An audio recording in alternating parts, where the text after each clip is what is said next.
Captain's card তুলে দেওয়ার আয়োজনকে ঘিরে সোনারগাঁও হোটেলে জাতীয় দলের অধিনায়কদের মেলা বসছিল। আলোচিত এই ক্যাপ্টেন্স কার্ডে কি আছে তা নিয়ে রয়েছে সকলের কৌতূহল। সেই প্রশ্নের উত্তর মিলল এই আয়োজনে। বাংলাদেশ ক্রিকেট বোর্ডের অ্যাডহক কমিটির সভাপতি তামিম ইকবাল সাবেক অধিনায়কদের হাতে তুলে দেন আজীবন মেয়াদের ক্যাপ্টেন্স কার্ড। এই কার্ডের মাধ্যমে সাবেক অধিনায়করা এখন বিসিবির যে কোনো ইভেন্টে প্রবেশের সুযোগ পাবেন। শুধু তাই নয়, সাবেক অধিনায়কদের জন্য স্বাস্থ্য বীমা সুবিধাও চালু করার ঘোষণা দিয়েছে বোর্ড। অনুষ্ঠানে ক্যাপ্টেন্স কার্ডের গুরুত্ব তুলে ধরে তামিম বলেন, সাবেক অধিনায়কদের প্রাপ্য সম্মান ও সুযোগ নিশ্চিত করতেই এই উদ্যোগ নেওয়া হয়েছে।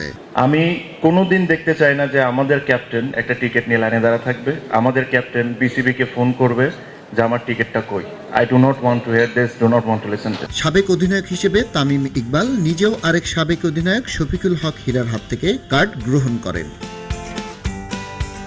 এখন থেকে এই কার্ডের মাধ্যমে সাবেক অধিনায়করাও জাতীয় দলের বর্তমান ক্রিকেটারদের মতো বিসিবির মেডিকেল বিভাগের চিকিৎসা সুবিধা পাবেন। প্রয়োজনে বিদেশে চিকিৎসার ক্ষেত্রেও সহায়তা দেবে ক্রিকেট বোর্ড।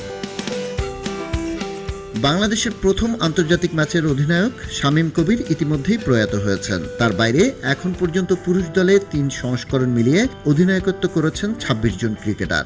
নারী দলে অধিনায়ক ছিলেন ৬ জন, যাদের মধ্যে অনুষ্ঠানে উপস্থিত ছিলেন শুধু রুমানা আহমেদ। অন্যদিকে পুরুষ ক্রিকেট দলের অধিনায়কদের মধ্যে কার্যক্রম নিষিদ্ধ থাকা আওয়ামী লীগের সাবেক ৩ সংসদ সদস্য নাইমুর রহমান, সাকিব আল হাসান ও মাশরাফি বিন মুর্তজা ছিলেন না অনুষ্ঠানে।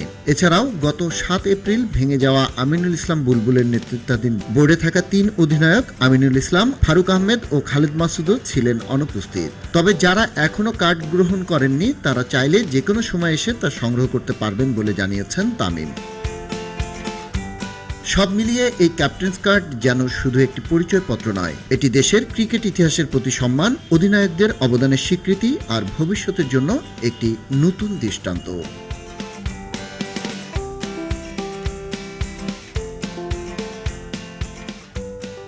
খবরের কাগজ, নিখাত, নির্ভীক, নিরপেক্ষ।